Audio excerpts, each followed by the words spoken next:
हाँ जी, welcome to career request. ਜਿਵੇਂ ਕਿ ਤੁਹਾਨੂੰ ਪਤਾ ਹੈਗਾ ਕਿ ਆਪਾਂ ਨੇ ਪੰਜਾਬ ਪੁਲਿਸ ਦੀ ਪ੍ਰੀਵੀਅਸ ਈਅਰ ਪੇਪਰ ਡਿਸਕਸ਼ਨ ਦੀ ਪਲੇਲਿਸਟ ਸਟਾਰਟ ਕੀਤੀ ਸੀਗੀ। ਠੀਕ ਹੈ, 2022 ਵਿੱਚ ਜਿੰਨੇ ਵੀ ਪੇਪਰ ਹੋਏ ਸੀਗੇ ਪੰਜਾਬ ਪੁਲਿਸ ਦੇ, whether it is sub inspector, whether it is head constable ਔਰ ਵੈਦਰ ਇਟ ਇਜ਼ ਕਾਂਸਟੇਬਲ, ਉਹਨਾਂ ਸਾਰਿਆਂ ਦੇ ਪੇਪਰ ਆਪਾਂ ਨੇ ਡਿਸਕਸ ਕਰ ਲਏ। ਤਿੰਨ ਹੀ ਪੇਪਰ ਹੋਏ ਸੀਗੇ, ਤਿੰਨੋਂ ਡਿਸਕਸ ਕਰ ਲਏ ਸੀਗੇ। ਠੀਕ ਹੈ, ਹੁਣ ਆਪਾਂ ਸ਼ੁਰੂ ਕਰਨ ਜਾ ਰਹੇ ਹਾਂ 2021 ਵਿੱਚ ਜਿਹੜੇ ਪੇਪਰ ਹੋਏ ਸੀਗੇ ਨਾ ਸਬ ਇੰਸਪੈਕਟਰ ਦੇ, ਜੋ ਕੈਂਸਲ ਹੋ ਗਏ ਸੀਗੇ, ਉਹ ਡਿਸਕਸ ਕਰਨ ਜਾ ਰਹੇ ਹਾਂ 2021 ਵਿੱਚ ਜਿਹੜੇ ਹੋਏ ਸੀਗੇ। ਉਵੇਂ 2021 ਵਿੱਚ ਜਦੋਂ ਜਿਹੜੇ ਹੈਡ ਕਾਂਸਟੇਬਲ ਦੇ ਹੋਏ ਸੀਗੇ ਉਹ ਵੀ ਕੈਂਸਲ ਹੋ ਗਏ ਸੀਗਾ, ਆਪਾਂ ਉਹ ਵੀ ਡਿਸਕਸ ਕਰਾਂਗੇ। ਤੇ 2021 ਵਿੱਚ ਜਿਹੜੇ ਕਾਂਸਟੇਬਲ ਦੇ ਹੋਏ ਸੀਗੇ ਉਹ ਵੀ ਡਿਸਕਸ ਕਰਾਂਗੇ। ਪਲੇਲਿਸਟ ਕਾਫੀ ਲੰਬੀ ਜਾਏਗੀ। ਠੀਕ ਹੈ, 30-40 ਵੀਡੀਓ ਤਾਂ ਆਰਾਮ ਨਾਲ ਮੈਂ ਇਕੱਠੀ ਕਰ ਦੂੰਗਾ, ਕਿਉਂਕਿ ਇਹ ਹੈਗੀ ਟੌਪਿਕ ਐਸਾ। 2021 ਵਿੱਚ ਜਿਹੜਾ ਪੇਪਰ ਆਇਆ ਸੀਗਾ ਸਬ ਇੰਸਪੈਕਟਰ ਦਾ, ਬਹੁਤ ਬਹੁਤ ਬਹੁਤ ਵਧੀਆ ਆਇਆ ਸੀਗਾ। ਉਹ ਸੀਗਾ ਐਕਚੁਅਲ ਸਬ ਇੰਸਪੈਕਟਰ ਦਾ ਲੈਵਲ, ਜਿਵੇਂ ਆਪਾਂ ਕਹਿ ਸਕਦੇ ਹਾਂ ਐਕਚੁਅਲ ਸਬ ਇੰਸਪੈਕਟਰ ਲਈ ਜੋ ਲੈਵਲ ਚਾਹੀਦਾ, ਜੋ ਇੰਟੈਲੀਜੈਂਸ ਚਾਹੀਦੀ ਹੈ, ਉਹ ਉਸ ਪੇਪਰ ਵਿੱਚ ਦੇਖਣ ਨੂੰ ਮਿਲਦਾ ਸੀਗਾ। 2021 ਵਿੱਚ ਆਪਾਂ ਕਿਹੜਾ ਡਿਸਕਸ ਕਰ ਰਹੇ ਹਾਂ? ਜਿਹੜੀ 17 ਅਗਸਤ 2021 ਨੂੰ ਫਸਟ ਸ਼ਿਫਟ ਹੋਈ ਸੀਗੀ, ਉਸ ਦਾ ਪਾਰਟ 1 ਡਿਸਕਸ ਕਰਨ ਜਾ ਰਹੇ ਹਾਂ। ਠੀਕ ਹੈ, ਦੇਖੋ ਟੋਟਲ ਹਰ ਇੱਕ ਸ਼ਿਫਟ ਵਿੱਚ 30 ਕੁਐਸਚਨ ਆਏ ਨੇ ਮੈਥ ਦੇ। ਠੀਕ ਹੈ, ਦੋ ਸ਼ਿਫਟ ਵਿੱਚ ਪੇਪਰ ਹੋਏ ਸੀਗਾ, ਮਾਰਨਿੰਗ ਤੇ ਈਵਨਿੰਗ। ਠੀਕ ਹੈ, ਜਿਹਦੇ ਵਿੱਚ ਜਿਹੜੀ ਸ਼ਿਫਟ ਵਿੱਚ ਮੈਥ ਦਾ ਪਾਰਟ ਸੀਗਾ ਉਹਦੇ ਵਿੱਚ 30 ਕੁਐਸਚਨ ਆਏ ਨੇ, ਤੇ ਆਪਾਂ ਉਸ ਨੂੰ 10-10 ਕੁਐਸਚਨ ਕਰਕੇ ਡਿਵਾਈਡ ਕਰ ਰਹੇ ਨੇ। 10 ਕੁਐਸਚਨ 10 ਕੁਐਸਚਨ 10 ਕੁਐਸਚਨ। ਇਸ ਦਾ ਮਤਲਬ ਇਸ ਫਸਟ ਸ਼ਿਫਟ ਦੀ 17 ਅਗਸਤ 2021 ਦੇ ਫਸਟ ਸ਼ਿਫਟ ਦੀ 3 ਵੀਡੀਓ ਬਣਨਗੀਆਂ। ਕਿਉਂ ਬਣਨਗੀਆਂ? ਮਜਬੂਰੀ ਸਮਝੋ। ਮੇਰਾ ਕਿਆ ਹੈਗਾ, ਮੈਂ ਤਾਂ ਇੱਕੋ ਹੀ ਵੀਡੀਓ ਵਿੱਚ ਨਿਬੇੜ ਦੂੰਗਾ। ਠੀਕ ਹੈ, 2 ਘੰਟੇ ਦੀ ਵੀਡੀਓ ਬਣ ਜਾਏਗੀ, ਲੰਬੀ ਬਣ ਜਾਏਗੀ, ਕੋਈ ਦਿੱਕਤ ਨਹੀਂ ਹੈ। ਠੀਕ ਹੈ, ਬਟ ਇਹਦੇ ਵਿੱਚ ਕੁਐਸਚਨ ਜਿਹੜੇ ਨੇ ਕਾਫੀ ਵਧੀਆ ਲੈਵਲ ਦੇ ਕੁਐਸਚਨ ਆਏ ਨੇ। ਮਤਲਬ ਇਸ ਤਰੀਕੇ ਨਾਲ ਕਹ ਲਓ ਤੁਸੀਂ, SSC CGL ਲੈਵਲ ਦੇ ਕੁਐਸਚਨ ਆਏ ਨੇ। CGL ਲੈਵਲ ਦੇ ਕੁਐਸਚਨ ਮਜ਼ਾਕ ਨਹੀਂ ਹੁੰਦਾ। ਠੀਕ ਹੈ, ਤੇ ਇੱਕੋ ਹੀ ਵੀਡੀਓ ਵਿੱਚ ਜੇ ਮੈਂ ਕਰਵਾ ਦਾਂ ਤਾਂ ਤੁਸੀਂ ਵੀ ਬੋਰ ਹੋ ਜਾਓਗੇ, ਤਾਂ ਕਰਕੇ ਮੈਂ 10-10 ਕੁਐਸਚਨ ਦੇ ਪਾਰਟਸ ਕਰ ਰਿਹਾ, ਤਾਂ ਕਿ ਤੁਹਾਨੂੰ ਵੀ ਦੇਖਣ ਵਿੱਚ ਆਰਾਮ ਹੋਵੇ। ਠੀਕ ਹੈ, ਹਜੇ ਕਿਹੜਾ ਪੇਪਰ ਆ ਰਿਹਾ ਹੈਗਾ, ਤੁਸੀਂ ਰੈਗੂਲਰਲੀ ਦੇਖਦੇ ਜਾਓ ਤਾਂ ਐਂਡ ਵਿੱਚ ਤੁਹਾਡਾ ਪੂਰਾ ਕੰਪਲੀਟ ਹੋ ਜਾਏਗਾ ਤੇ ਕੋਈ ਦਿੱਕਤ ਨਹੀਂ ਆਏਗੀ। ਠੀਕ ਹੈ, ਤਾਂ 17 ਅਗਸਤ 2021 ਨੂੰ ਜਿਹਦਾ ਵੀ ਪੇਪਰ ਹੋਇਆ ਸੀਗਾ ਫਸਟ ਸ਼ਿਫਟ ਪਾਰਟ 1, ਉਹ ਮੈਂ ਡਿਸਕਸ ਕਰਨ ਜਾ ਰਿਹਾ। ਪਹਿਲੇ 10 ਕੁਐਸਚਨ। ਠੀਕ ਹੈ, ਸਟਾਰਟ ਕਰਦੇ ਹਾਂ। ਹਰ ਇੱਕ ਕੁਐਸਚਨ ਆਪਣੇ ਆਪ ਵਿੱਚ ਇੱਕ ਵਧੀਆ ਕੁਐਸਚਨ ਕੰਸੈਪਟ ਹੈਗਾ। ਠੀਕ ਹੈ, ਡਿਟੇਲ ਕੰਸੈਪਟ ਹੈਗਾ। ਤਾਂ ਮੈਂ ਇਮੈਜਿਨ ਕਰਕੇ ਚੱਲਦਾ ਹੈਗਾ, ਮੈਂ ਇਹ ਮੰਨ ਕੇ ਚੱਲਦਾ ਕਿ ਤੁਹਾਡੇ ਜਿਹੜੇ ਹੈਗੇ ਬੇਸਿਕਸ ਥੋੜੇ ਬਹੁਤ ਕੰਪਲੀਟ ਨੇ, ਤੁਹਾਨੂੰ ਬੇਸਿਕਸ ਥੋੜੇ ਬਹੁਤ ਦੀ ਨੌਲੇਜ ਹੈਗੀ ਹੈ। ਜੇ ਤੁਹਾਨੂੰ ਬਿਲਕੁਲ ਵੀ ਨੌਲੇਜ ਨਹੀਂ ਹੈਗੀ ਹੈ, ਕਿ ਤੁਹਾਨੂੰ ਇਹੀ ਨਹੀਂ ਪਤਾ ਕਿ ਟਾਈਮ ਸਪੀਡ ਡਿਸਟੈਂਸ ਕਿਆ ਹੁੰਦੀ ਹੈ, ਡਿਸਟੈਂਸ ਦਾ ਫਾਰਮੂਲਾ ਸਪੀਡ ਇਨਟੂ ਟਾਈਮ ਹੁੰਦਾ, ਜੇ ਤੁਹਾਨੂੰ ਇਹ ਨਹੀਂ ਪਤਾ ਤਾਂ ਤੁਸੀਂ ਇਹ ਵੀਡੀਓ ਨਾ ਦੇਖੋ।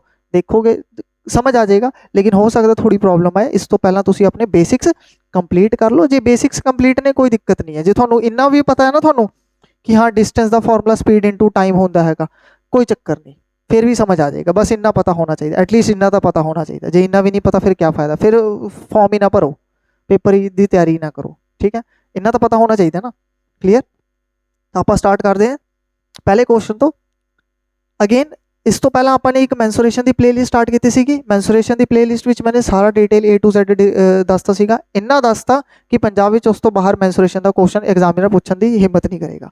ਠੀਕ ਹੈ, ਕੰਸੈਪਟ ਉਸ ਤੋਂ ਬਾਹਰ ਕੰਸੈਪਟ ਨਹੀਂ ਆਏਗਾ ਮੈਂਸੂਰੇਸ਼ਨ ਦਾ। ਠੀਕ ਹੈ, ਪਹਿਲਾ ਕੁਐਸਚਨ ਕੀ ਹੈ?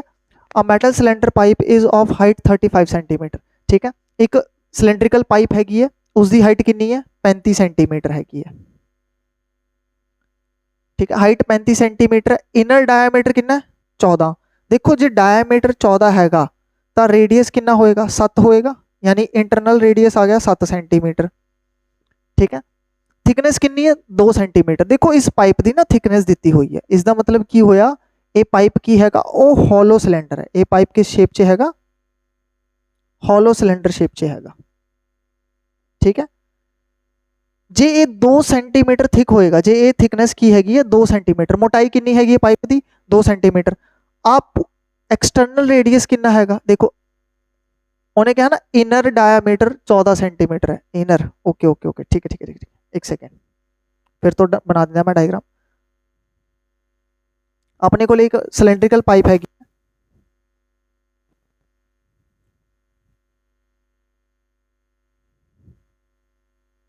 ठीक है, हॉलो पाइप है। पाइप वर्ड यूज किया, पाइप तो हॉलो ही होएगी। पाइप वर्ड यूज कर रहा हैगा तो पाइप की होएगी? हॉलो होएगी। ठीक है, उसने की कहा कि इनर डायमीटर कितना हैगा? 14 सेंटीमीटर। देखो इनर दा मतलब अंदर वाले दा। ठीक है, बाहर वाले दा नहीं है, अंदर वाले दा हैगा। अंदर वाले पाइप दा डायमीटर कितना हैगा? 14। तो मैंने एक गल दसो, अंदर वाले पाइप की रेडियस कितनी होएगी? 7 हो जाएगी, यस और नो? हाँ। हाइट कितनी है? 35 सेंटीमीटर। जे इसकी थिकनेस की हैगी है मोटाई कितनी है 2 सेंटीमीटर आ वाली चीज़ जिहड़ी हैगी है 2 सेंटीमीटर हैगी है मोटाई हैगी है 2 सेंटीमीटर तो मैंने एक गल दसना जे 7 सेंटीमीटर थिक हैगा इधरले पासे भी 2 सेंटीमीटर मोटा इधरले पासे भी 2 सेंटीमीटर मोटा मैनू एक गल दसना एक्सटर्नल डायमीटर कितना आ जाएगा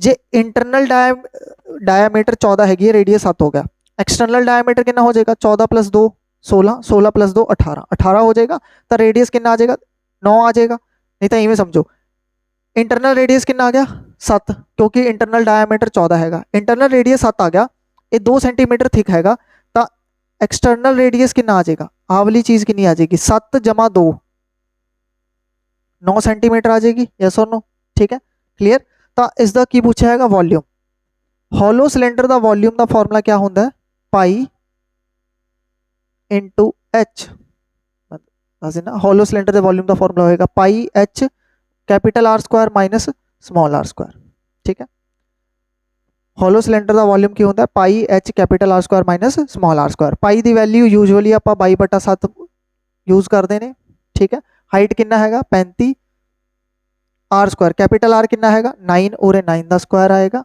स्मॉल r कितना हैगा 7 उरे 7 का स्क्वायर आएगा ठीक है 22/7 इंटू 35 9 का स्क्वायर 81 माइनस 49 22 गुना 7 गुना 35 81 विचों तुसी 50 माइनस कर दो 31 ते एक होर माइनस कर दो 32 आ जाएगा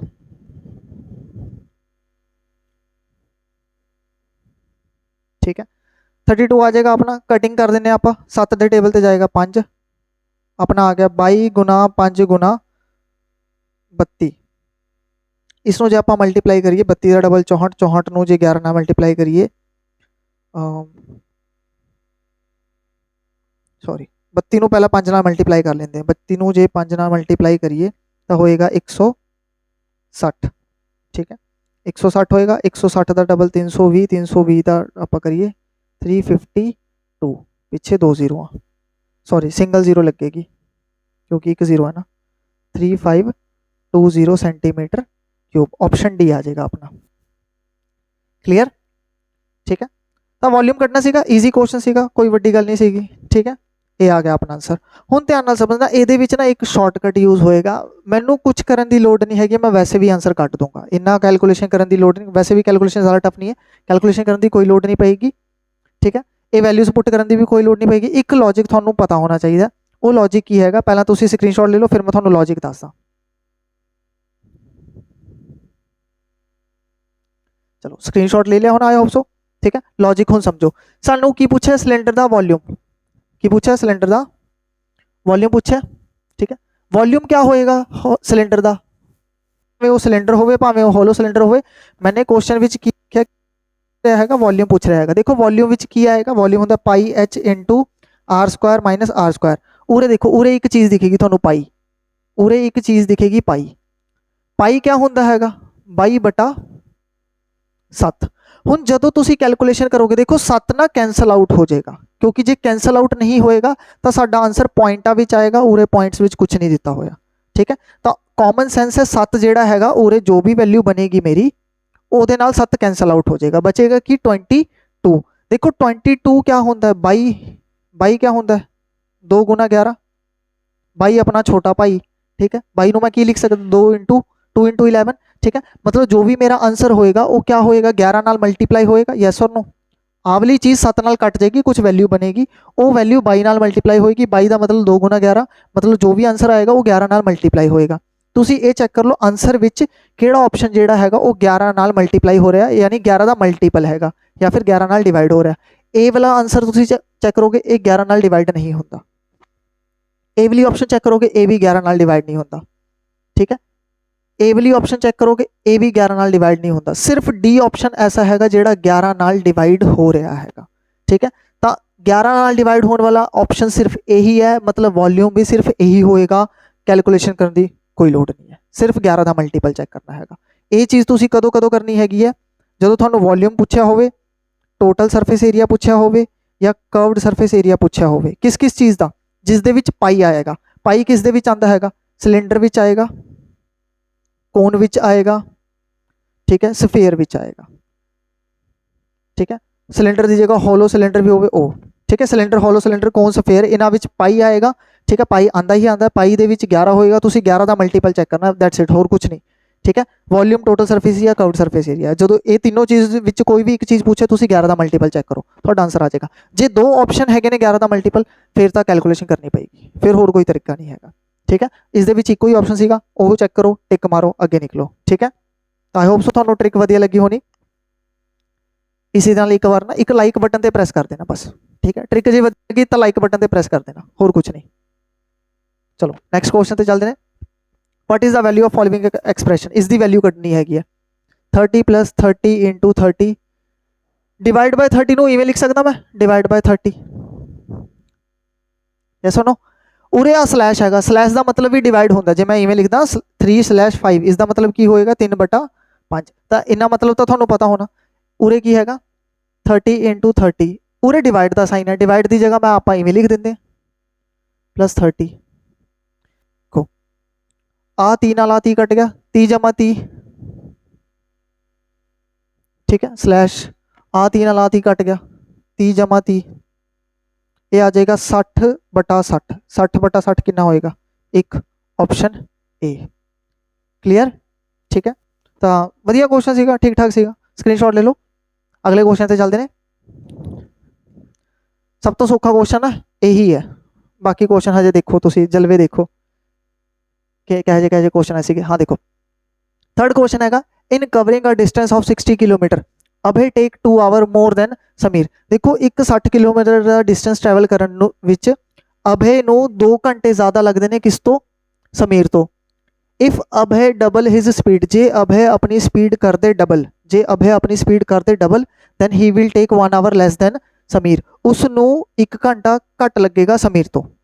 पहला समीर तो 2 घंटे ज़्यादा लग रहे हैं, जे अभय ने अपनी स्पीड करती डबल तो 1 घंटा घट लगेगा समीर तो। ठीक है, तब दसना की है, अभय की स्पीड दसनी हैगी है, इनीशियल वाली स्पीड, इनक्रीज जो डबल की वो वाली स्पीड नहीं, डबल करन तो पहला जो पूछी हैगी वो दसनी हैगी। ठीक है, इस क्वेश्चन को ना 3 तरीके नाल किया जा सकता है, मैं तीनों तरीके दस देना। सब तो पहला तरीका एक्स, ठीक है, जिसनों थानू पता ही है एक्स नाल काफ़ी बच्चे करते हैं, जे मैं एक्स नाल ना करवावां थानू हजम नहीं होएगी गल, तो मैं मान लेंदा। देखो अभी नू कितना टाइम लग रहा है, 2 घंटे ज़्यादा, किस तो, समीर तो। मैं मान लेंदा समीर नू कितना टाइम लगता हैगा, समीर का टाइम मैं मान लेंदा x आवर। जे समीर नू x घंटे लगते हैं तो अभय नू किन्ने लगेंगे, अभय का टाइम कितना आएगा, x + 2 आवर। यस और नो। ठीक है, डिस्टेंस कितना हैगा, 60 किलोमीटर। तो मैनू एक गल दसो, अभय की स्पीड कितनी आ जाएगी, अभय की स्पीड कितनी आएगी, अभय की स्पीड होएगी, देखो स्पीड का फॉर्मूला क्या होता है, डिस्टेंस अपॉन टाइम। ठीक है, तो डिस्टेंस अपॉन टाइम, ए आ गई अभय की स्पीड। यस और नो। ठीक है, ए आ गई अभय की स्पीड। हुण उसने की कहा, जे अभय अपनी स्पीड क्या करते double, if Abhay double his speed, Abhay ने अपनी स्पीड करती डबल, तो अभय न्यू स्पीड, उसकी नवी स्पीड क्या हो जाएगी, ए अभय की स्पीड है, उसने अपनी स्पीड करती डबल, यानी इसका दुगना, इसका दुगना की होएगा 60/x + 2 × 2, तो ये आ जाएगा 120/x + 2 km/h। ये हैगी अभय की हुण स्पीड, अभय ने अपनी स्पीड डबल करती, वो इन्नी हो गई। हुण अभय नू 1 घंटा घट लगता हैगा समीर तो अभय का टाइम की आ जाएगा, अभय टाइम, अभय का टाइम कितना आएगा, जे समीर नू x घंटा लग रहा है तो अभय नू हुण कितना टाइम लगेगा, x - 1। क्लियर। डिस्टेंस कितना हैगा, 60 किलोमीटर। यस और नो। यस। ठीक है, देखो डिस्टेंस का फॉर्मूला क्या होता है, स्पीड इंटू टाइम। डिस्टेंस हैगा 60 किलोमीटर, अभय की स्पीड कितनी है, 120/x + 2। अभय का टाइम कितना हैगा, x - 1। ठीक है, क्रॉस मल्टीप्लाई कर दो, 60 × x + 2, 120 × x - 1। ठीक, ਆਪਾਂ सॉल्व कर लेंगे फिर एक सेकेंड कटिंग कर दो 60 के टेबल जाएगा एक आ जाएगा दो दो तो चला जाएगा उरे आएगा x+2 उरे आएगा 2 इंटू एक्स माइनस 1 हूँ उरे आ जाएगा x+2 equal to 2x minus 2 तो मैं उरे -2 इधर जाके प्लस हो जाएगा x उधर जाके माइनस हो जाएगा x की वैल्यू आ जाएगी 2 + 2 4 x की वैल्यू 4 आ गई साढ़े तो की पूछा सीगा अभे दी स्पीड कितनी हैगी है x की वैल्यू 4 पुट कर दो 60/6 तो अभे दी स्पीड कितनी आ जाएगी 10 किलोमीटर प्रति घंटा ऑप्शन ए क्लीयर ए हैगा x नाल करन दा तरीका ठीक है समीर का टाइम ले लिया अभे का टाइम 2 घंटे ज़्यादा सीगा वो चेक कर लिया डिस्टेंस 60 सीगा तो स्पीड आ गई डिस्टेंस अपॉन टाइम स्पीड आ गई हूँ जो अभे अपनी स्पीड डबल कर दे तो स्पीड बन जाएगी 120/x+2 km/h अभे का टाइम कितना लगेगा हूँ 1 घंटा घट लगेगा समीर तो समीर को जो x घंटे लग रहे हैं अभे x-1 आवर लगन डिस्टेंस है 60 डिस्टेंस का formula speed into time values put करके x की वैल्यू आ जाएगी अभे की स्पीड पूछेगी x की वैल्यू उरे चिपका दो अभे की स्पीड आ जाएगी क्लीयर ठीक है कोई चक्कर नहीं नोट कर लो मैं दूजा मैथड दस देना स्क्रीनशॉट ले लेना मैं सेकंड मैथड दस रहा चलो चलते देखो करन दे तो 3 मैथड ने तीजा दूजा मैथड की हैगा बाय ऑप्शन ठीक है तुसी बाय ऑप्शन कर लेना इन्हां विचों ट्राई करके हो जाएगा तुहाडा आंसर ठीक है मैं तीजा मैथड दस देना रेशो मैथड ठीक है तीजा मैथड जिहड़ा हैगा लेजेंडरी मैथड हैगा जे तुहानूं तीजा मैथड समझ नहीं आएगा तो दिमाग ते ज़्यादा लोड ना लेना क्योंकि ये तीजा मैथड ना थोड़ा यूनीक मैथड हैगा ट्राई करना समझन दी ठीक है हुण जे नहीं समझ आ रहा तो आप फोर्स तो नहीं कर सकते या समझ लिया तुहानूं पहला मैथड समझ आ गया कोई दिक्कत नहीं है तीजा मैथड की हैगा रेशो मैथड रेशो मैथड की हैगा पहला एक गल समझो जे ए ते बी कोई परसन ने इन्हां दी स्पीड दी रेशो हैगी है 2-3 तो टाइम दी रेशो देखो स्पीड का फॉर्मूला क्या होंदा डिस्टेंस अपॉन टाइम जे स्पीड ज़्यादा होएगी टाइम घट लगेगा जे स्पीड घट होएगी टाइम ज़्यादा लगेगा मान लो मेरे को 2 परसन ने उन्हां दी स्पीड की रेशो होगी 2:3 तो टाइम की रेशो कितनी आ जाएगी 3:2 क्योंकि स्पीड जी हैगी वो टाइम का क्या होंगी है उल्ट होंगी है टाइम देखो डिनोमीनेटर च हैगा तो स्पीड की हैगी है टाइम का उल्ट हैगी है जे स्पीड की रेशो 2-3 होएगी टाइम की 3-2 हो जाएगी क्लीयर ठीक है इन्ना कंसैप्ट क्लीयर है हुण देखो मैनू एक गल दसो अभे नू पहला की लगता सीगा 2 आवर मोर देन समीर ठीक है जो अभे ने अपनी स्पीड करती डबल तो हुण की लगेगा 1 आवर लैस दैन समीर ठीक है एक गल दसो जे समीर नू टाइम लगता हैगा ध्यान नाल समझना जे समीर दा टाइम हैगा x आवर तो अभे नू पहला कितना टाइम लगेगा x+2 आवर ठीक है हुण जो अभे ने अपनी स्पीड करती डबल तो हुण अभे नू कितना टाइम लगेगा x-1 आवर ठीक है हुण अभे नू कितना टाइम लग गया x-1 देखो पहला समीर दी टाइम x मान लिया तो अभे नू 2 घंटे ज़्यादा लग रहे हैं हुण जो अभे ने अपनी स्पीड डबल करती तो अभे नू की लग रहा हैगा समीर तो 1 घंटा घट लग रहा हैगा ये सुनो ठीक है देखो अभे दी आपां गल कर रहे हैं इनिशियल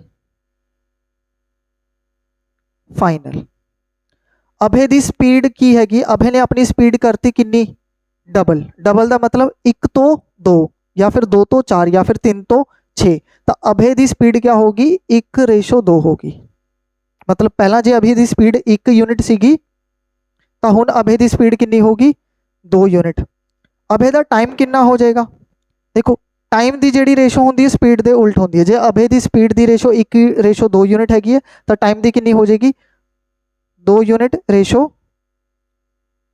1 यूनिट इसका मतलब क्या होया कि अभे नू पहला 2 यूनिट टाइम लगता सीगा हुण 1 यूनिट टाइम लग रहा हैगा कितना टाइम घट लग रहा हैगा पहला 2 यूनिट टाइम लगता सीगा अभे नू हुण 1 यूनिट टाइम लग रहा हैगा इसका मतलब अभे नू कितने यूनिट घट लग रहे हैं 1 यूनिट उरे डिफरेंस कितना आ गया टाइम का 1 यूनिट आ गया उरे देखो पहला अभे नू x+2 आवर लगते थे हुण x-1 आवर उरे कितना गैप आ गया x+2 ते x-1 दे विच कितना गैप होंदा हैगा 3 घंटे का गैप होएगा x प्लस 2 उरे 2 ज़्यादा हैगा उरे 1 घट हैगा 2 ज़्यादा 1 घट तो टोटल गैप कितना आ गया 3 आवर का गैप आ गया। इसका मतलब 1 यूनिट की वैल्यू कितनी हैगी है 3 घंटे। अब इनू पहला कितना टाइम लगता सीगा 2 यूनिट तो 2 यूनिट की वैल्यू कितनी आएगी 3 गुना 2 6 घंटे। इसका मतलब अभे नू पहला 6 घंटे लगते सीगे। ठीक है जे डिस्टेंस हैगा 60 किलोमीटर तो अभे नू टाइम लग रहा हैगा 6 घंटे तो अभे की स्पीड कितनी आ जाएगी distance upon time 60/6 10 kilometre per hour. ये आएगी अभे की स्पीड। ये हैगा बिना एक्स लिते ये वाला एक्स था बस वो गैप पता करने लिए किया सीगा। ठीक है इसनों कहते आप रेशो मैथड। ठीक है रेशो मैथड यूज़ करके आप कर सकते हैं। जो थोड़ा इस रेशो मैथड की हल्की फुल्की भी नॉलेज हैगी तो थोड़ा ये समझ आ गया होना। क्लीयर। ठीक है तो स्क्रीनशॉट ले लो आप नैक्सट क्वेश्चन पर चलते हैं। ठीक है तो ऑफलाइन बैचेस स्टार्ट हो रखे ने पंजाब पुलिस लिए जे तुम ज्वाइन करना चाहते हो तो तुम कॉन्टैक्ट कर लेना। ठीक है ऐसे क्वेश्चन तो करवा ही रहे हैं इस तो वधिया लैवल के क्वेश्चन भी करवा रहे हैं। ठीक है ट्रिक भी सेम ही यही ट्रिक यूज़ कर रहे हैं। ठीक है जिमें जिमें क्वेश्चन आएगा उवें उवें ट्रिक मैं यूज़ करता जाऊँगा। ठीक है तो चलते हैं नैक्सट क्वेश्चन पे। फोर्थ क्वेश्चन की हैगा Rakhi and Raji can together do a job in 8 hour. ठीक है राखी ते राजी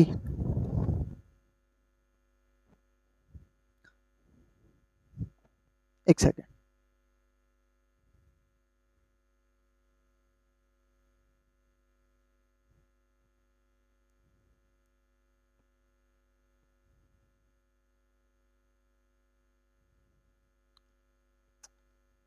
just a minute.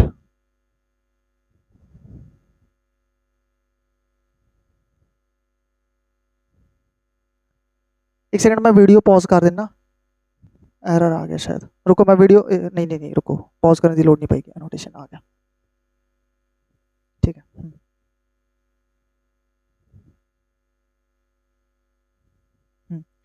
Rakhi and Raji can together do a job in 8 hour. देखो राखी ते राजी ठीक है ये दोनों मिलके किन्ने टाइम विच काम करते हैं 8 घंटे विच।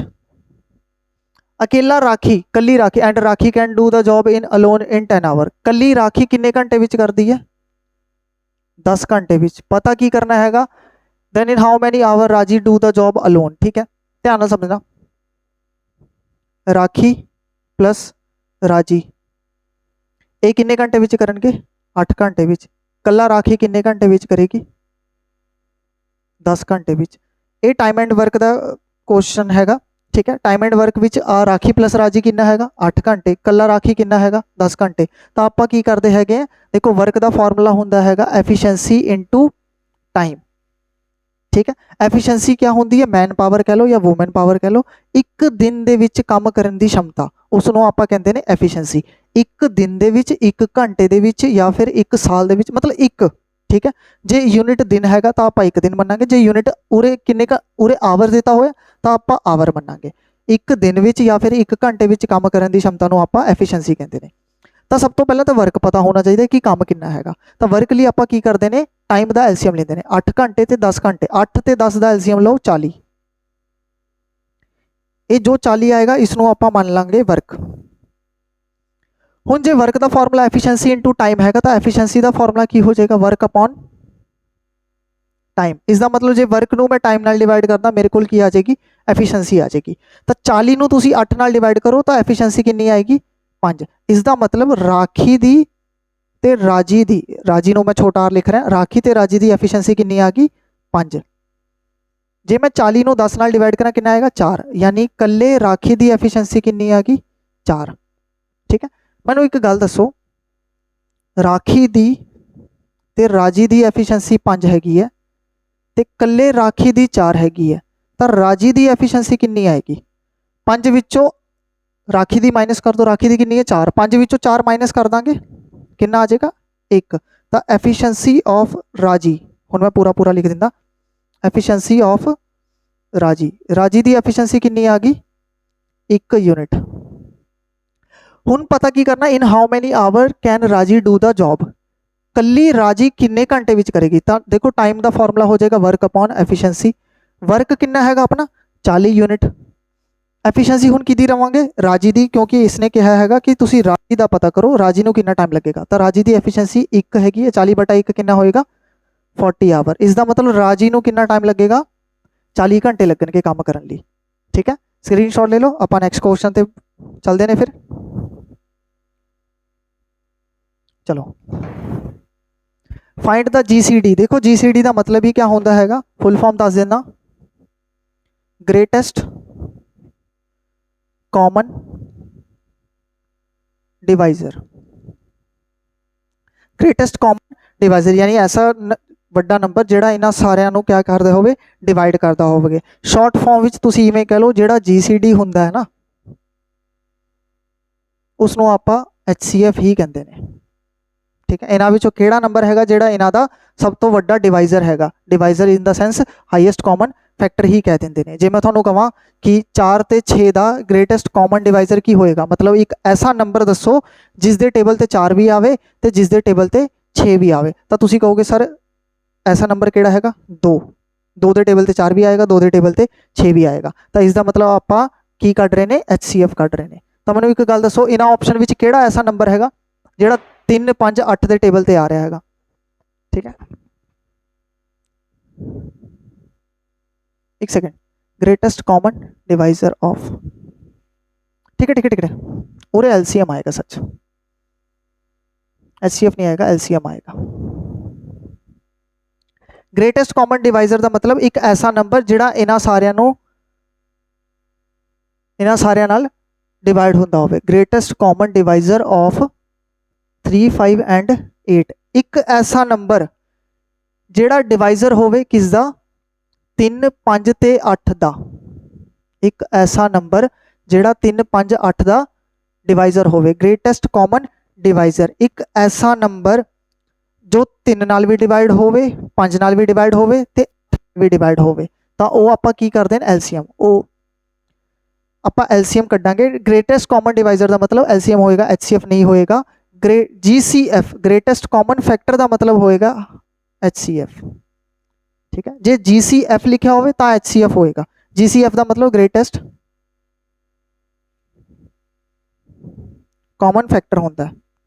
ठीक है, तो GCF का मतलब HCF होएगा, GCD का मतलब की होएगा LCM, एक ऐसा नंबर जिहड़ा 3, 5 ते 8 नाल डिवाइड होंदा होवे। ठीक है, इन्हां विचों किहड़ा नंबर हैगा जिहड़ा 3, 5, 8 नाल डिवाइड हो रहा है, 120। ठीक है, होर कोई नंबर नहीं है जिहड़ा 120 नाल डिवाइड होता है। ठीक है, तो इन्हां दा एलसीएम क्या आ जाएगा, ग्रेटेस्ट कॉमन डिवाइजर की आ जाएगा 120 आ जाएगा। स्क्रीनशॉट ले लो, मतलब समझ लेना बस, GCD का मतलब एलसीएम होएगा, GCF का मतलब HCF होएगा। ठीक है, स्क्रीनशॉट ले लो। आप नेक्स्ट क्वेश्चन ते चलते हैं फिर फटाफट।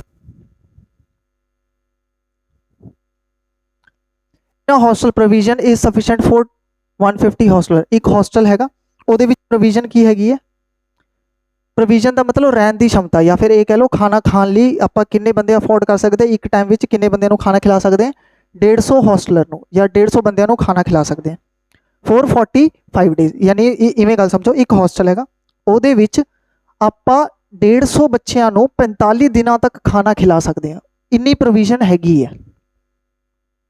ठीक है, तुसीं सारे कॉलेज स्टूडेंट, तुहानूं तो पता होना हॉस्टल मैस क्या होंदा है क्या नहीं होंदा।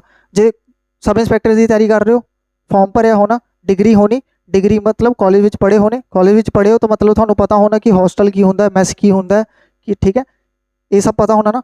ठीक है, तो एक हॉस्टल में 150 बच्चों वास्ते 45 दिन का खाना हैगा, प्रोविजन हैगी है। आफ्टर 10 डेज 10 दिनों बाद 25 बच्चे जिहड़े हैगे हैं, 25 hosteller leave the hostel for their home. 25 बच्चे जिहड़े हैगे अपने घर नूं चले जाते हैं। हुण बच्चे घट गए, ठीक है, हुण खाना भी घट जाएगा। ठीक है, then the remaining provision जिन्ना भी खाना बच गया will be consumed in how many days। देखो एक हॉस्टल विच 150 बच्चे ने, उन्हां लई 45 दिनों का अनाज हैगा। ठीक है, 10 दिनों बाद 25 बच्चे जिहड़े हैगे अपने घर नूं चले जाते हैं। ठीक है, 25 बच्चे घर नूं चले गए, उन्हां जो अनाज बचेगा आपां ने दसना हैगा then the remaining provision, मतलब बचा होया जिहड़ा अनाज हैगा 10 दिन बाद 25 बच्चे चले गए। ठीक है, हुण जो भी अनाज बच गया हैगा वो किन्ने दिनों तक चलूगा ये दसना हैगा।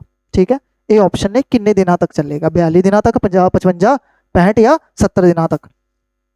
ये की होएगा, तो सब तो पहले तुसीं चेक करो टोटल प्रोविजन, टोटल प्रोविजन या फिर टोटल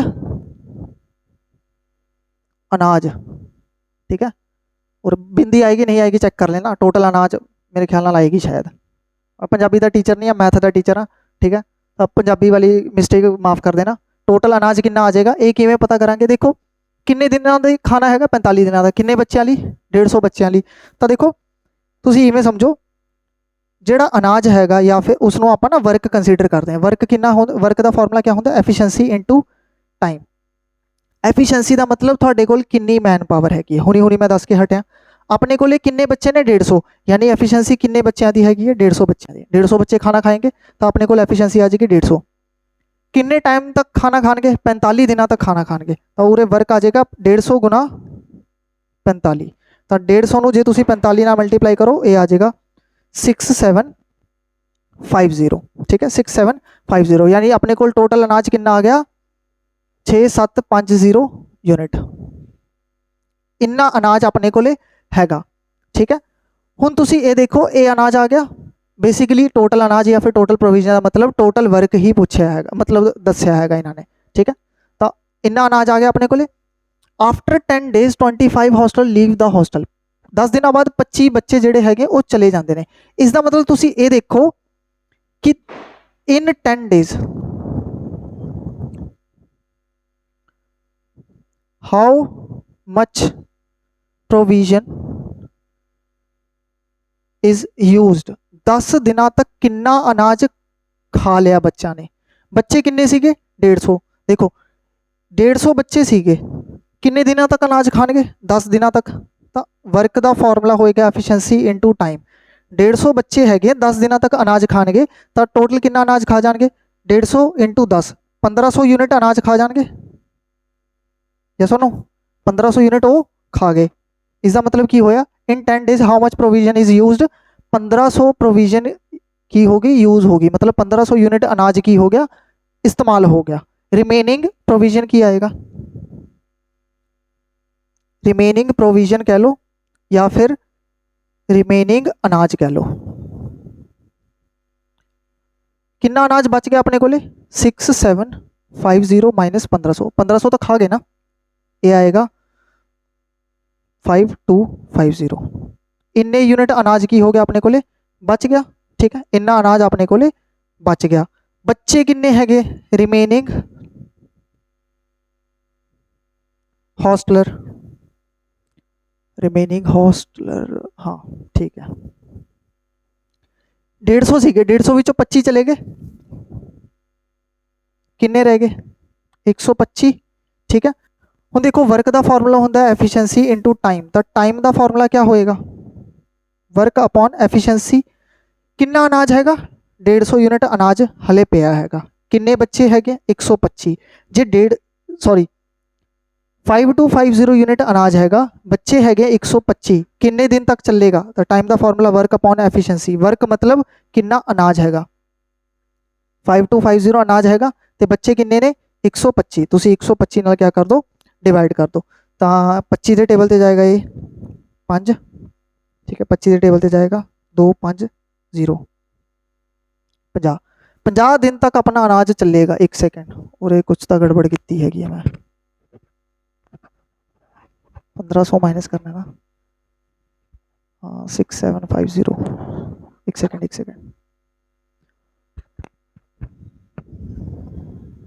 450 4500, ठीक है हाँ 225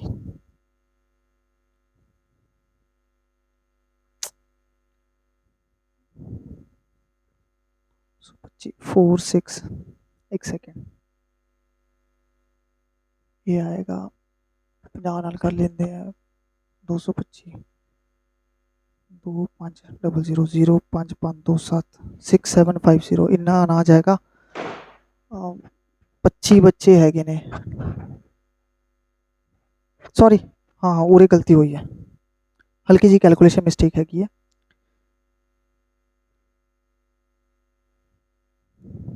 150 बच्चा हैगा 10 दिन खा लेगा 1500 यूनिट खा लेगा, 1500 यूनिट तक खा लिया ठीक है 1500 माइनस कर देंगे 1500 माइनस कितना 6750 विच 1500 माइनस करता 0 5 2 5 2 5 0 5 2 5 0 आ गया ठीक है 25 बच्चे चले गए जे 25 चले गए 125 रह गया पूरे कटिंग तो नहीं गलत की मैं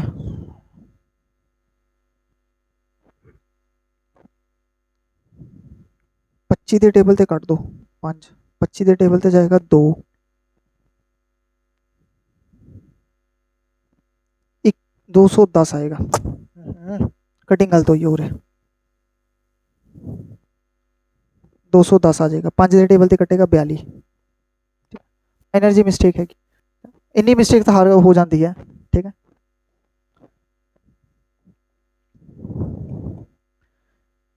क्लियर तो अनाज हैगा अपने को कटिंग कॉमन मिस्टेक सी 42 डेज आ जाएगा ठीक है देखो पूरे वर्क टाइम एंड वर्क का ही फॉर्मूला लग गया है 150 हॉस्टलर ने 45 दिन का अनाज हैगा तो टोटल अनाज कितना आ जाएगा 150 गुना 45 अपने को आ गया 6250 यूनिट सॉरी 6750 इन्ना अनाज हैगा 10 दिन बाद 25 बच्चे चले जाएंगे इसका मतलब 10 दिन तक 150 बच्चे कितना अनाज खा जाएंगे 1500 यूनिट जे 6750 विचों 1500 यूनिट खा गए तो कितना बच गया 5250 25 बच्चे भी चले गए तो इन्ना अनाज रह गया 5250 यूनिट तो बच्चे कितने ने 125 तो 5250 ਨੂੰ ਤੁਸੀਂ 125 ਨਾਲ ਡਿਵਾਈਡ ਕਰੋਗੇ ਤੁਹਾਡਾ ਟਾਈਮ ਆ ਜਾਏਗਾ time equals to work upon efficiency 5250 divided by 125 42 days आ जाएगा यानी 42 ਦਿਨਾਂ तक अगला अनाज ਚੱਲੇਗਾ ਜਿਹੜਾ ਬਚਿਆ ਹੋਇਆ ठीक है स्क्रीनशॉट ले लो ਆਪਾਂ नेक्स्ट क्वेश्चन ਤੇ ਚੱਲਦੇ ਨੇ फिर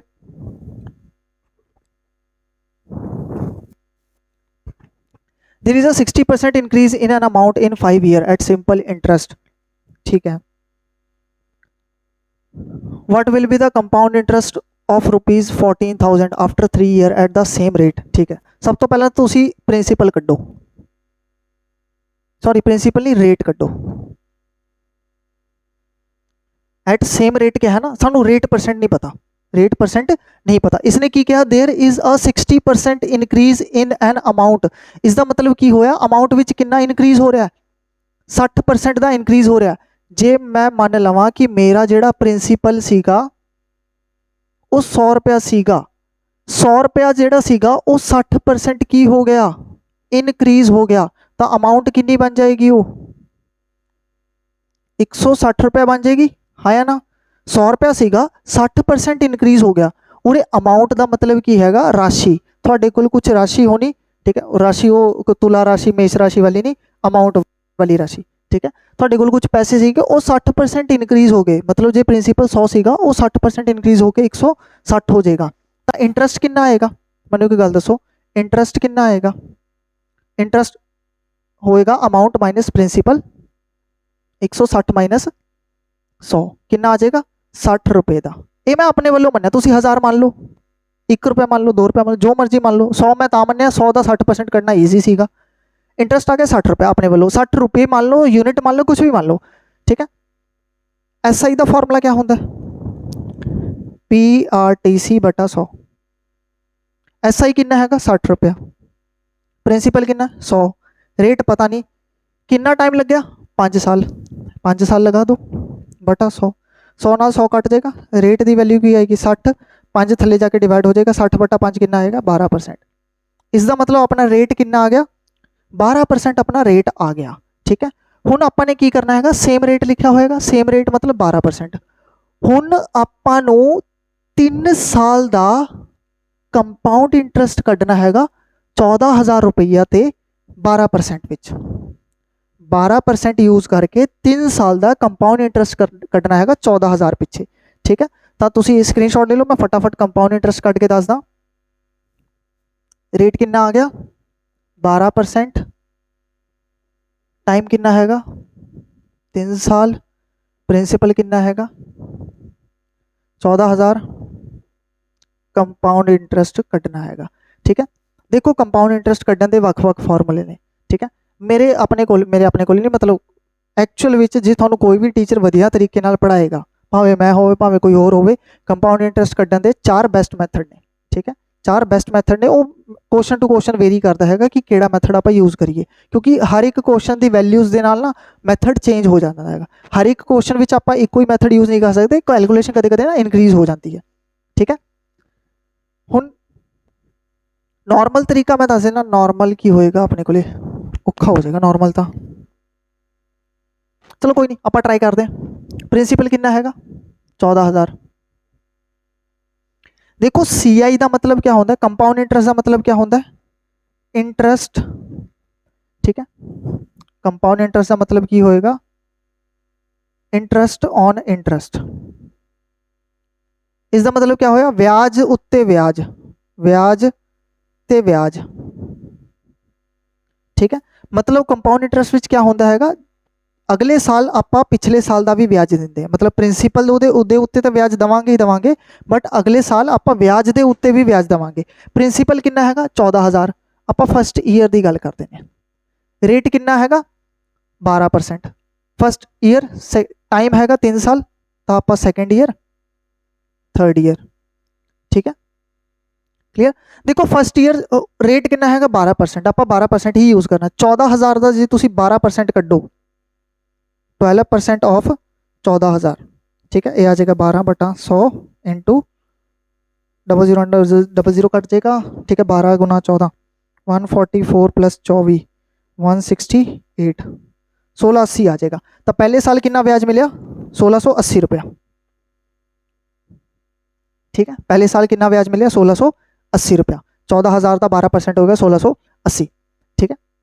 हुण ध्यान नाल समझो, हुण जो दूजे साल का आप ब्याज कड्डांगे 14,000 का 12%, ये उत्ते 14,000 देखो दूजे साल के विच आपां नूं की करना पेगा, प्रिंसीपल का तो ब्याज देना ही देना हैगा, फर्स्ट ईयर का भी ब्याज देवांगे। प्रिंसीपल कितना हैगा 14,000, 14,000 का 12% कितना होएगा 1680, ठीक है। प्रिंसीपल का आपां ने 12% ब्याज देता, पहले साल का भी ब्याज देना पेगा एक्स्ट्रा। इसका मतलब की होया 12% ऑफ 1680, ये भी थोड़ा एक्स्ट्रा विच देना पेगा, क्योंकि कंपाउंड इंटरेस्ट का मतलब क्या होता है, इंटरेस्ट ऑन इंटरेस्ट, ब्याज ते ब्याज। प्रिंसीपल के उत्ते तो तुसी 1680 दोगे ही दोगे 12%, प्लस पिछले साल जो 1680 उसका भी 12% थोड़ा देना पेगा, ठीक है। ये जोर जबरदस्ती ही समझ लो, ठीक है क्लियर। ये आ जाएगा अपना 16 दूनी 32 33.8 दूनी 16 1 6 दूनी 12 3 1 33.6 168 33.6 6.8 3 11 6 4 10 1 201.6 रुपया। तो ये आ जाएगा अपने को 201.6 आप ऐड करिए तो बन जाएगा 1881.6, ठीक है। इन्ना बन गया दूजे साल, ठीक है। दूजे साल का ब्याज की हो गया इन्ना सॉरी, देखो पहले साल का ब्याज इन्ना हो गया, दूजे साल का एक क्यों होया, क्योंकि आपने पिछले साल का भी ब्याज दिता सीगा। थर्ड ईयर आ जाओ, हुण थर्ड ईयर की करना हैगा, ध्यान नाल समझना। थर्ड ईयर आपां की करांगे, देखो प्रिंसीपल दे उत्ते 12% तो देना ही हैगा, 14,000 का 12% कितना होएगा 1680 रुपया। फर्स्ट ईयर ते भी 12% देवांगे, सैकेंड ईयर ते भी 12% देवांगे, ठीक है। फर्स्ट ईयर आपने प्रिंसीपल ते ब्याज दिता, सैकेंड ईयर आपने प्रिंसीपल ते ब्याज दिता, प्लस फर्स्ट ईयर का ब्याज दिता। थर्ड ईयर विच आपां प्रिंसीपल ते भी ब्याज देवांगे, फर्स्ट ईयर का भी ब्याज देवांगे ते सैकेंड ईयर का भी ब्याज देवांगे, ठीक है। तो ये तो प्रिंसीपल का ब्याज आ गया। फर्स्ट ईयर का ब्याज कितना आएगा 1680 का 12% कट लो 201.6 इन्ना ही होएगा। 1881.6 का 12% कट लो, पहले साल का जो तुम ब्याज दोगे इवें देखो, आ देखो 12% of 14,000 plus 12% of first year plus 12% of second year. तो 14,000 का 12% कितना होएगा 1680, और आएगा 12% ऑफ फर्स्ट ईयर कितना है 1680 प्लस 12% ऑफ सेकेंड ईयर कितना आ गया 1881.6, 1680 प्लस और जो आप सॉल्व करिए आ जाएगा 201.6, इसमें सॉल्व कर लेंगे 12% ऑफ 1881.6, ठीक है। 12 6 के 72, 2 7 कैरी 12 1 12 ते 7 19 9 1 कैरी, ठीक है। 12 8 96 ते 1 97 7 9 कैरी, 12 8 96 ते 9 105 5 10 कैरी, 12 1 12 ते 10 22, ठीक है। 225.792, ठीक है। इसनों आप ऐड कर दें, जे आप ऐड करिए 1680 प्लस, ठीक है 1881.6 ਦੇ ਵਿੱਚ 225.792 ऐड करिए 2 9 7 6 13 1 8 1 5 2 7 8 2 10 8 2 10 11 1 2 2107.392, ठीक है। टोटल कंपाउंड इंटरेस्ट कितना आ गया। हुण टोटल कंपाउंड इंटरेस्ट देखो, थोड़ी कैलकुलेशन फास्ट होनी चाहिए। जो थोड़ा टेबल की नॉलेज हैगी है तो ऑटोमैटिक, ਇਹਦਾ ਹੋਰ कोई शॉर्टकट नहीं है इस क्वेश्चन का, भूल जाओ। जो कोई एग्जामिनर कहता है इसका कोई शॉर्टकट हैगा, मैं मान जाऊँगा शॉर्टकट नहीं हैगा, ठीक है। तो ये आ जाएगा अपने को टोटल कंपाउंड इंटरेस्ट आ गया 1680, टोटल सी आई आ गया 1680 जमा 1881 जमा 2107, 1881 2107। पॉइंट वाले नंबर ऐड नहीं करा मैं, मोटा मोटा ऐड कर दें 7 1 8 8 8 16 6, अच्छा एक 6 1 7 1 8 8 16 6 7 2 1 3 2 5 5 6 6 8, तो 5 6 6 9 आ जाएगा ऑप्शन डी साडा, ठीक है। अप्रोक्सीमेट कटिया है 5 6 6 9 आ जाएगा। क्लीयर। कंपाउंड इंटरेस्ट का मतलब यही है ब्याज के उत्ते ब्याज, प्रिंसीपल के उत्ते पहले साल का ब्याज, फिर दूजे साल ਲਈ प्रिंसीपल ते ब्याज, फिर पहले साल का ब्याज, तीजे साल ਲਈ प्रिंसीपल ते ब्याज देवांगे, पहले साल ते भी देवांगे, दूजे साल ते भी देवांगे, सारिਆਂ ਨੂੰ ਇਹ थर्ड ईयर का आएगा, 3 साल ਲਈ ਤਿੰਨਾਂ ਨੂੰ ऐड कर देंगे। क्लीयर। शॉर्टकट इसका है नहीं, ठीक है, तो मजबूरी है करना पैना। क्लीयर। सर स्क्रीनशॉट ले लो, ਆਪਾਂ ਨੈਕਸਟ ਕੁਐਸਚਨ ਤੇ ਚੱਲਦੇ ਨੇ। ਇਹ ਹੁੰਦਾ ਹੈਗਾ ਐਕਚੁਅਲ ਲੈਵਲ ਸਬ ਇੰਸਪੈਕਟਰ ਦਾ, ਜਿਹੜਾ ਸਬ ਇੰਸਪੈਕਟਰ ਦਾ ਦਿਮਾਗ ਹੈਗਾ ਜਾਂ ਉਸਦੀ ਜਿਹੜੀ ਡਿਊਟੀ ਹੈਗੀ ਹੈ उसके वास्ते ए लैवल होना चाहिए हैगा। ये आया सीगा 2021 विच, 2022 विच ये चीज़ पता नहीं क्यों एग्जामिनर ने गायब करती, चलो हुण करती उसकी मर्जी, ठीक है।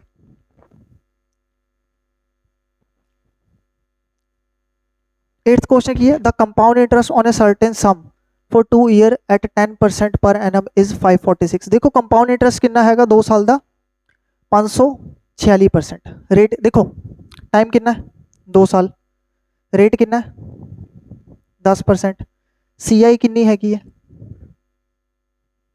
546। पता की करना था, simple interest on same sum for double the time and half the rate, ठीक है। देखो आपने सिंपल इंटरेस्ट पता करना हैगा, ये चीज़ पता करनी है, टाइम कितना हैगा double the time, time the double यानी 2 द डबल 4 साल, एंड हाफ द रेट यानी rate the half, rate the half कितना होएगा 5%, ठीक है। सिंपल इंटरेस्ट पता करने लिए ना प्रिंसीपल भी पता होना चाहिए। जो प्रिंसीपल नहीं पता तो आप सिंपल इंटरेस्ट की कर देंगे, कद्दू, ठीक है, नहीं कट सकते। प्रिंसीपल जो पता नहीं सिंपल इंटरेस्ट आप कद्दू तो कटांगे नहीं, ठीक है। हुण इत्थों आपां नूं प्रिंसीपल पता होना चाहिए। प्रिंसीपल आप इत्थों कटांगे, देखो प्रिंसीपल कटने का तरीका दस देना। देखो रेट कितना हैगा 10%, इस केस विच आपां क्या करते हैं, ध्यान नाल सुनना, एक इफेक्टिव रेट कटना होंदा है, नहीं तो तुसी इवें समझो 10% रेट हैगा, इसनों ना फ्रैक्शन च कन्वर्ट कर लो। 10% कितना होंदा 1/10, ठीक है, 10% होएगा 1/10, टाइम कितना हैगा 2 साल। तो तुसी ये चीज़ ना 2 बार करनी हैगी, केड़ी चीज़ 10% 1/10, 1/10 का मतलब 10 तो चीज़ कितनी होगी 11, 10 तो वध के कितनी होगी 11। जे उरे 2/10 होंदा तो 10 तो 12 हो जाती, जे उरे 3/10 होंदा तो 10 तो 13 हो जाती, ठीक है। तो कोई चीज़ 1/10 का मतलब 10 तो कितनी होगी 11, 2 साल है तो 2 बार करना पड़ेगा, 10 तो 11 10 तो 11 2 बार हो गया, ठीक है। इन्होंने दोनों को मल्टीप्लाई कर दो, उरे आ जाएगा 10 गुना 10 100, उरे आ जाएगा 11 गुना 11 121, ठीक है। लैफ्ट हैंड साइड जो चीज़ आएगी उसनों आपां कहंदे ने प्रिंसीपल, राइट हैंड साइड जो चीज़ आएगी उसनों आपां कहंदे ने अमाउंट। जे टाइम 3 साल होएगा तो आप 3 बार कर दे, फिर ओवरऑल आप मल्टीप्लाई कर देंगे, ठीक है। इन्हों दोनों का जो डिफरेंस आएगा 100 तो 121 का डिफरेंस कितना 21, इसनों आप की कहांगे कंपाउंड इंटरेस्ट। तो कंपाउंड इंटरेस्ट कितना आ गया 21 यूनिट, उरे कितना हैगा 546, यानी 21 यूनिट की वैल्यू कितनी हैगी है 546 रुपीज़। 1 यूनिट की वैल्यू कितनी आएगी 546/21, ए कट जाएगा 2 के टेबल से 42, ठीक है, 42 चल गया 126, हाँ 6 ते जाएगा। 1 की वैल्यू 26 रुपये आ गई, तो प्रिंसीपल कितना हैगा 100, 1 की वैल्यू 26 रुपये आ गई, 26 ते कट जाएगा, 1 की वैल्यू 26, तो 100 की वैल्यू कितनी आ जाएगी 100 यूनिट की वैल्यू कितनी आ जाएगी 26 गुना 100 2600, ਤਾਂ ਪ੍ਰਿੰਸੀਪਲ ਆਪਾਂ ਨੂੰ ਕਿੰਨਾ ਮਿਲ ਗਿਆ, ਪ੍ਰਿੰਸੀਪਲ ਆਪਾਂ ਨੂੰ ਮਿਲ ਗਿਆ 2600, ठीक है। तो सिंपल इंटरेस्ट कितना आ जाएगा, PRTC बटा 100, प्रिंसीपल है 2600, रेट हैगा 5%, टाइम हैगा 4 साल बटा 100, 0 नाल 0 कट जाएगा, 26 गुना 5 गुना 4, 5 चौका 20, 26 का डबल 52, 520 आ जाएगा थोड़ा, ठीक है। इसनों मल्टीप्लाई करोगे थोड़ा 520 आ जाएगा।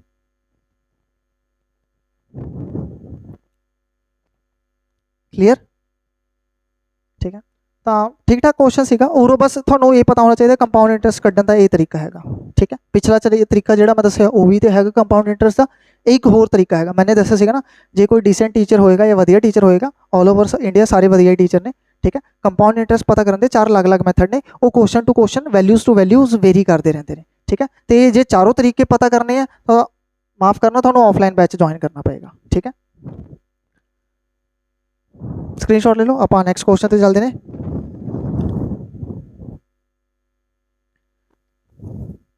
Ninth question, a metallic cube of edge 4 centimetre weight 4 hectogram. सब तो पहला तो तुसीं एक गल समझो, हेक्टोग्राम क्या चीज़ होती है।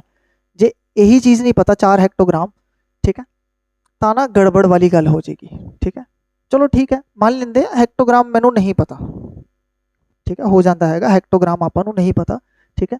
बट क्या आप पता कर सकते हैं, लोड नहीं, हेक्टोग्राम नूं हेक्टोग्राम रहने दो, कोई चक्कर नहीं। मेरे को एक क्यूब हैगा, उसकी एज, एज क्या होती है, साइड, एज का मतलब क्या होता है, साइड, मतलब एक मेरे को क्यूब हैगा, उस क्यूब की साइड कितनी है 4 सेंटीमीटर, उसका वेट कितना हैगा 4 हेक्टोग्राम। वैसे मैं कॉमन सेंस है दस दिना, 1 हेक्टोग्राम होता हैगा 0.1 kg, या फिर इवें कह लो 1 हेक्टोग्राम की होएगा 100 ग्राम के इक्वल होएगा।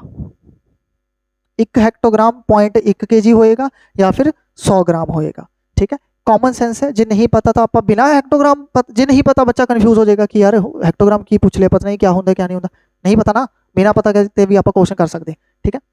देखो एक क्यूब की एज हैगी 4 सेंटीमीटर, उसका वेट हैगा 4 hectogram. What will be the length of each edge of another cube of the same metal if the weight is 32 hectogram. मेरे को एक क्यूब हैगी है, मैटल सेम हैगा, मैटल का मतलब जे मेरे को आयरन की क्यूब हैगी है तो दूजा क्यूब भी आयरन का हैगा, जे मेरे को कॉपर की क्यूब हैगा तो दूजा क्यूब भी कॉपर का, जे मेरे को गोल्ड का क्यूब हैगा दूजा क्यूब भी गोल्ड का होएगा, ठीक है। सेम मैटल लिखा हो ना, मैटल मतलब सेम धातु का बनया होया, ठीक है। जिस क्यूब की एज 4 हैगी है, मैनू एक गल दसो, जे एज 4 हैगी है,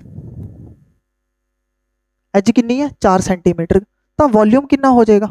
देखो क्यूब का वॉल्यूम कितना, ए क्यूब, ए मतलब साइड, 4 का क्यूब 64 सेंटीमीटर क्यूब। देखो जे वेट 4 हेक्टोग्राम हैगा तो उसका वॉल्यूम कितना आएगा 64 सेंटीमीटर क्यूब। 4 हेक्टोग्राम, मैं कला एच लिख रहा, 4 हेक्टोग्राम का वेट कितना, वॉल्यूम कितना हैगा 64 सेंटीमीटर क्यूब। जे 1 हेक्टोग्राम होवे तो वॉल्यूम कितना आएगा 64 बटा 4, 16 सेंटीमीटर क्यूब। ਆਪਾਂ ਨੂੰ वेट कितना दिता होया दूजे क्यूब का 32 हेक्टोग्राम। जे 4 हेक्टोग्राम वेट होवे तो वॉल्यूम निकलेगा 64 सेंटीमीटर क्यूब। 4 हेक्टोग्राम विच वॉल्यूम होंदा हैगा 64 सेंटीमीटर क्यूब। 1 हेक्टोग्राम विच कितना वॉल्यूम होएगा 16 सेंटीमीटर क्यूब। 32 हेक्टोग्राम विच कितना वेट होएगा, सॉरी वॉल्यूम होएगा 16 गुना 32 सेंटीमीटर क्यूब। हुण जे तुसीं 16 नूं 32 नाल मल्टीप्लाई करो तुहाडा आ जाएगा 512 सेंटीमीटर क्यूब। इसका मतलब जिस क्यूब का वेट 32 हेक्टोग्राम हैगा उसका वॉल्यूम कितना हैगा 512। जे उस क्यूब का वॉल्यूम 512 हैगा तो वॉल्यूम क्या होंदा ए क्यूब। ए क्यूब की वैल्यू 512, तो उस नवे वाले क्यूब की या दूजे क्यूब की साइड कितनी आ जाएगी 512 का क्यूब रूट ले लो। 512 का क्यूब रूट होंदा 8, यानी उसकी साइड कितनी हो जाएगी 8 सेंटीमीटर हो जाएगी। क्लियर। हेक्टोग्राम की कोई नॉलेज नहीं, हेक्टोग्राम नूं हेक्टोग्राम ही रहन दो। वैसे मैंने साइड पर दसता, जो एग्जाम में आया मान लो दोबारा तो कोई लोड नहीं। 4 हेक्टोग्राम में वॉल्यूम कितना निकल के आता 64 सेंटीमीटर एक क्यूब। 1 हेक्टोग्राम में वॉल्यूम कितना निकल के आएगा 64 बटा 4 16 सेंटीमीटर क्यूब। 32 हेक्टोग्राम में वॉल्यूम कितना निकल के आएगा 512 सेंटीमीटर क्यूब। हुण जे 512 सेंटीमीटर क्यूब वॉल्यूम निकल के आया है, इसका मतलब साइड कितनी होनी चाहिए है 512 क्यूब ਸੈਂਟੀਮੀਟਰ ਕਿਊਬ ਦਾ ਕਿਊਬ ਰੂਟ ਕੱਢ ਦੋ 8। ਕਲੀਅਰ। ਤਾਂ ਸਕਰੀਨਸ਼ਾਟ ਲੈ ਲਓ। ਆਪਾਂ ਨੈਕਸਟ ਕੁਐਸਚਨ ਤੇ ਚੱਲਦੇ ਨੇ।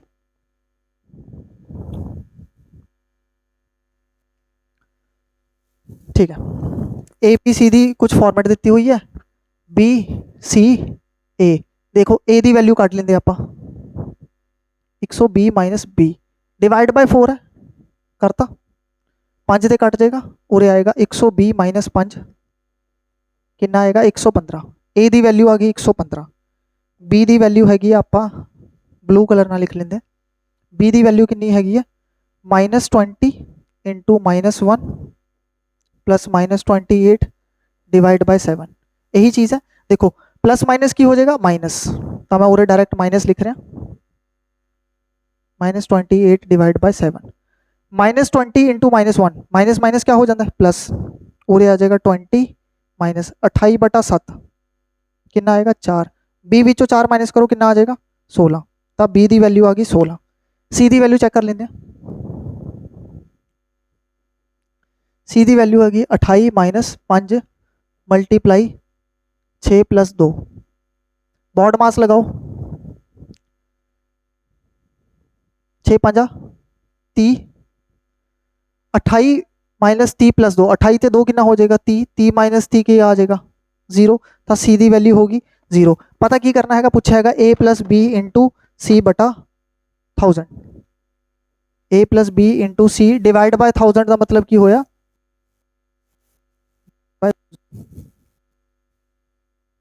ब्रैकेट है ना पूरे से डिवाइड होएगा। ठीक है, डिवाइड बाय 1000। आप पूरी चीज़ ਨੂੰ ਆਪਾਂ 1000 ਨਾਲ डिवाइड कर रहे हैं तो a plus B into C बटा 1000। ए ਦੀ वैल्यू कितनी हैगी 115, बी ਦੀ वैल्यू हैगी 16, सी ਦੀ वैल्यू 0 बटा 1000। तो ए आ जाएगा ए तो 0 बन गया उरे आ जाएगा 115 बटा 1000।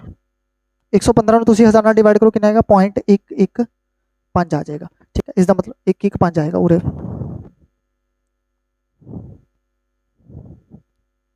ठीक है, तो अपना ऑप्शन आ जाएगा बी आंसर आ जाएगा। क्लियर। ठीक है, इजी क्वेश्चन सीगा मैं क्लियर करने जा रहे हैं।